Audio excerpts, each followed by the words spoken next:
Hey everyone, I'm so glad you decided to join me tonight. We all grew up with stories designed to keep us indoors after dark, right? In Indonesia, there's one name that makes every child run home the moment the sun begins to dip below the horizon: Wewe Gombel. She's not just a ghost, she's a legend built on centuries of fear. But tonight, we aren't just looking at the scary face in the trees. We're going deeper. Pull up a chair, get comfortable, and let's talk about why the spirit has haunted the Indonesian archipelago for generations.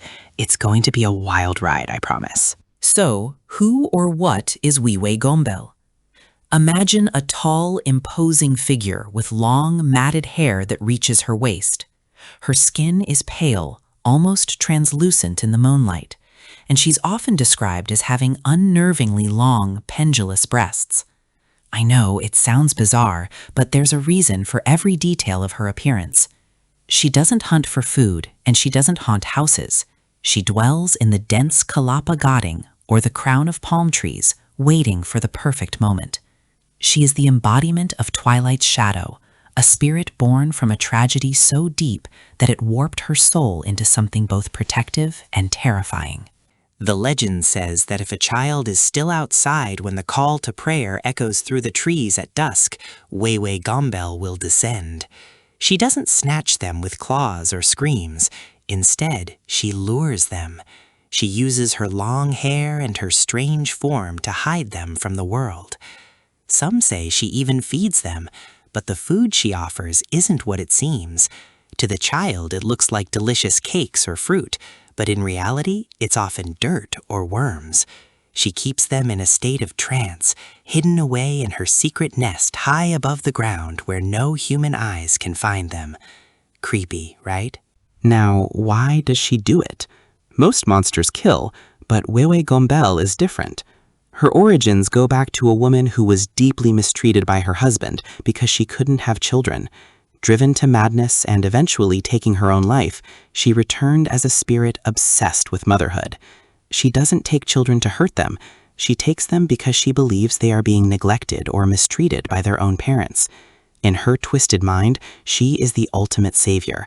She provides the love and attention she thinks the world has denied these little ones. It's a tragic kind of horror, one born from a broken heart.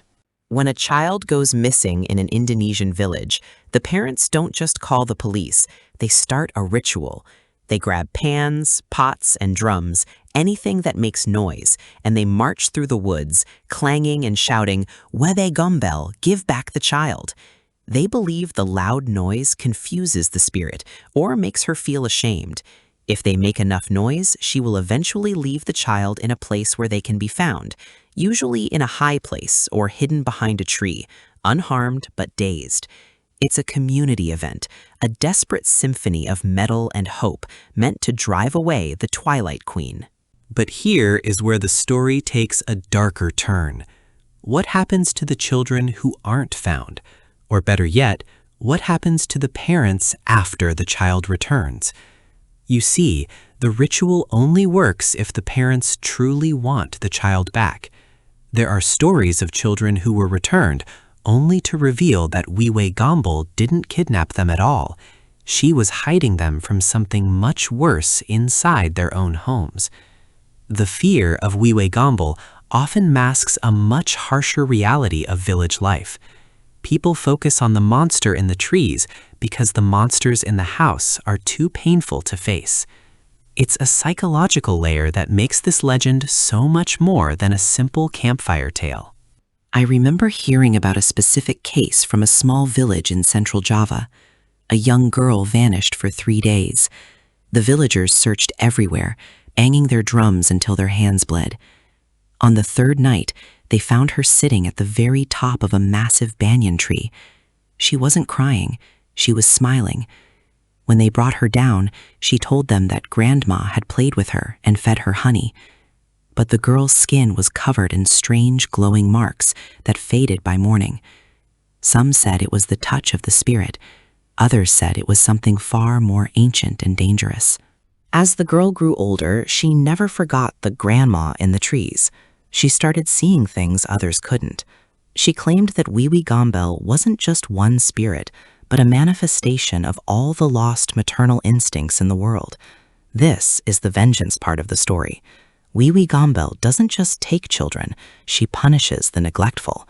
There are tales of parents who found their children returned, only to fall ill themselves shortly after.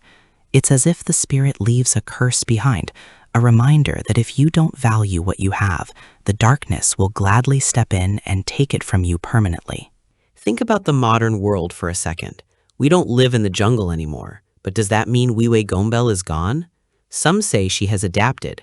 She haunts the empty hallways of apartment buildings and the quiet corners of suburban playgrounds.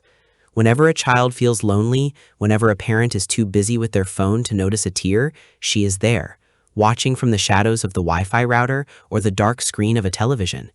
The spirit of vengeance doesn't need a palm tree to hide. She just needs a moment of neglect. It's a chilling thought for our fast-paced lives, isn't it? Now, I promised you a twist, and here it is. We always assume the children want to be found, but the truth found in the oldest manuscripts of Javanese lore suggests something much more disturbing. The children Wewe Gombel takes aren't in a trance because of magic. They stay because they are happy. In her realm, they are never hungry, never hit, and never ignored. The dirt they eat tastes like heaven because it's seasoned with the one thing they lacked, unconditional love. The horror isn't that she takes them. The horror is that once they are with her, they never want to come back to us. They aren't her prisoners. They are her family. You might be wondering how I know so much about the feeling of that honey or the warmth of her long hair. You see, this story isn't just something I read in a book. It's a memory. I remember the drums. I remember the torches. I remember my parents' voices calling my name, sounding more angry than worried. And I remember Grandma holding me tight, whispering that I didn't have to go back to the shouting and the cold. I'm telling you this story because I want you to look closely at your own life. Are you truly present? Or is there a shadow in the corner of your room, waiting for your child to feel just a little bit too alone? Thank you so much for sticking with me through this journey into the dark side of folklore. It's a heavy story, but one that reminds us of what truly matters. If you enjoyed this dive into the legend of Wewe Gombel, make sure you hit that like button and subscribe for more urban legends and ghost stories from around the world. I've got plenty more secrets to share with you if you're brave enough to listen. Don't forget to like and subscribe for more updates. Stay safe, keep your loved ones close, and maybe, just maybe, get home before the sun goes down tonight. Bye for now.